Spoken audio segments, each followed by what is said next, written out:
to Buhari. Your government is setting up Igbo genocide. Stop the threat. The prominent civil rights advocacy group, Human Rights Writers Association of Nigeria, Huriwa, has accused President Muhammadu Buhari of doing nothing while his official and core northern supporters have embarked on massive anti-Igbo sentiments and adopting discriminatory policies which may ignite genocidal attacks on Igbo people residing outside their geopolitical region. The right group has listed the Transportation Minister, Mr. Rotimi Amechi, and the Police Inspector General, Mohammed Adamu, as two key officials that have, by words and actions, exposed the Igbo-speaking nationality to hate crimes, even as the right group also listed the Huriwa Consultative Council, SY Chairman of Alliance for Democracy, AD, Alhaji Adamu Song, and SY House of Representatives, member of Kano State, Alhaji Junaid Mohammed, as the reactionary elements who are instigating possible genocide against Igbo by stocking up hate-filled messages against the over 50 million Igbo-speaking people of southeast of Nigeria. The right group said the president should act fast as a statement to stop the trend to avoid a replication of Rwanda-type genocide in Nigeria. Huriwa said the trend has assumed a worrying dimension, demanding swift institutional response from the federal government of Nigeria to stop any genocide from happening. In a statement by the National Coordinator, Comrade Emmanuel Omubiko, and the National Media Affairs Director, Ms. Zainab Yusuf, Huriwa has also called on the United Nations and the Nigerian National Security Advisor, General Mungono, retired, to interrogate the aforementioned anti-Igbo campaigners to determine if there is more to it than meets the eyes. Because according to the group, the quick, successful and unsustainable massive media attacks targeting the Igbo race and the anti-Igbo police promotions by the Inspector General of Police could be a pointer to a bigger plot against the southeast of Nigeria. Why is Mr. President cool and not asking relevant questions even when this hated-filled sentiment polluting the media space emanating from members of his perceived core northern loyalists are potential grave threats to national security? There remains high suspicions that the Minister of Transportation, Mr. Rotimi Amechi, may be doing the bidding of some rabid Igbo haters because of his consistent umbrage of the southeast of Nigeria, including his recent diatribe in which he seems to be saying that southeast of Nigeria has been expelled in his world of fantasy and is no longer a part of Nigeria but in his phantom Biafra Republic.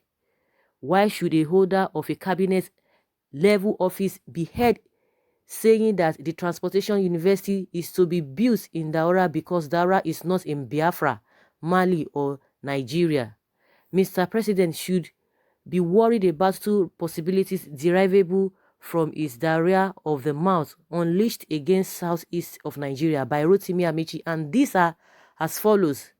Mr. President can tell us if Rotimi Amechi knows where Biafra is located, since he knows that Daura is not a part of Biafra, or Mr. President may do well to investigate his minister to ascertain if he is one of the sponsors for the creation of Biafra, which according to him is already in existence since he exhibited a great amount of historic knowledge about the demographic makes-up of his Biafra.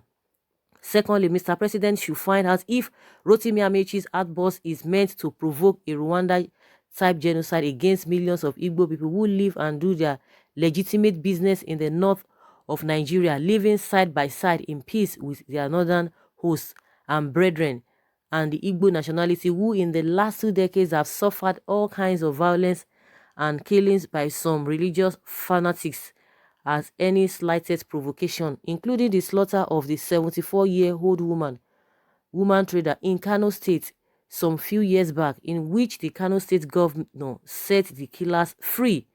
Mr. President should also be worried that officials of Huriwa ethnic nationality have begun systematic anti-Igbo campaigns with the objective of creating a general atmosphere of hatred towards the Igbo race in the guise of stopping them from aspiring to be elected president of Nigeria in 2023. This series of well-orchestrated and formidably funded media campaigns by the body and some key northern individuals is not moderated can instigate genocide against Igbo.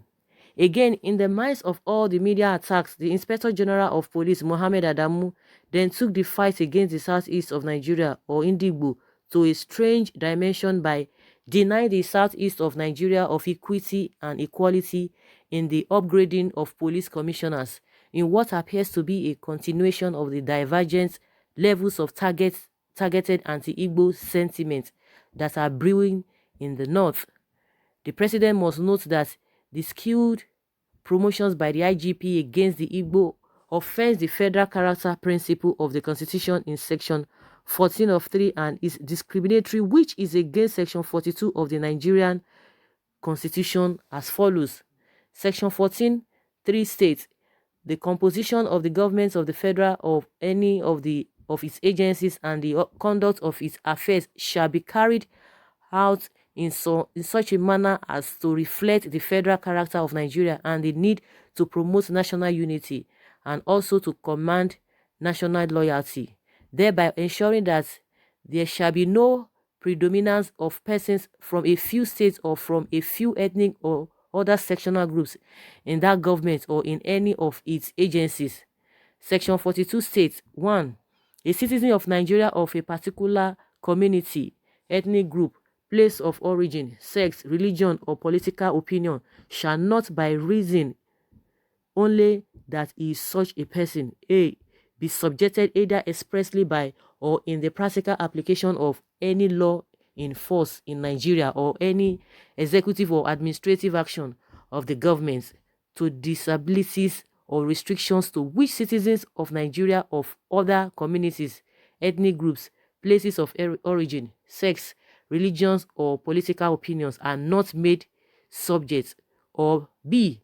be accorded either expressly by or in the practical application of any law in force in Nigeria or any such executive or administrative action, any privilege or advantage that is not accorded to citizens of Nigeria of other communities, ethnic groups, places of origin, sex, religions, or political opinions. 2. No citizens of Nigeria shall be subjected to any disability or deprivation merely by reason of the circumstances of his birth. 3. Nothing in subsection 1 of this section shall invalidate any law by reason only that the law imposes restrictions with respect to the appointment of any person to any office under the state or as a member of the armed forces of the federal or member of the Nigeria Police forces or to an office in the service of a body corporate established directly by any law in force in Nigeria. Huriwa said the president, as the commander-in-chief of the Federal Republic of Nigeria, should realize that the primary duty of government is to protect lives and property of the citizenry, and therefore the unambiguous gathering political storm against the Igbo-speaking people by government officials and self-acclaimed supporters of President Muhammadu Buhari should be stopped now to avoid monumental violence being unleashed on the people of southeast of Nigeria, especially those who live in the north of Nigeria. This is really a deep concern because by the statement of this gentleman, Amechi, when he was talking about making mention of making reference to Biafra, I was just like, what does this man really mean by that statement? Because that statement really carries volumes, and Huriwa has asked pertinent questions. But the thing is that, do you think the president really cares? Do you really think it bothers? No, I don't think so. Because with what is happening, it's like maybe he's enjoying it, and he has not really hidden his feelings about the Southeast people. That is just what I really know and I've come to really understand, because we've been talking about all of these things. If really you really want this so-called one Nigeria, there's a way he would have gone about it, bringing people together and let there be a dialogue. I don't know what the Southeast people, what they have really done to him. I don't know why people cannot let go. Yet, if you say these people, you don't want them, most especially some of the comments coming out from a Junai Mohammed, is very, very, very, very insightful. And they cannot tell us that they are not hearing this. Most especially the northern people, they are hearing the statement of that man coming out categorically. The last one he made was talking about, that they cannot, no northerner can support a Igbo presidency or any candidate because their people are fond of it. Using some very, very, very strong words, and nobody has cautioned him. I hope this letter or this message of Huriwa will get to the president. Of course, they know what is happening and they know what they are doing. And I've always said it. The problem of the Southeast people, is the problem is from their own politicians in that zone. They are the one compounding to this problem because they are not even helping matter. We don't even know where they stand. That is the problem. They are not even taking stand with their people. They just want to get this presidency. And yet these guys are telling you to your faces, saying all manner of things. The other day, one of them came and said, Naya Modo, one Naya was kneeling down, knelt down, and they were laughing at him. Naya came and said, there was nothing like that and all of that. And that one just went. And this man came out and said the same thing, that, these people, they are fond of killing other people's leaders. And nobody has cautioned him.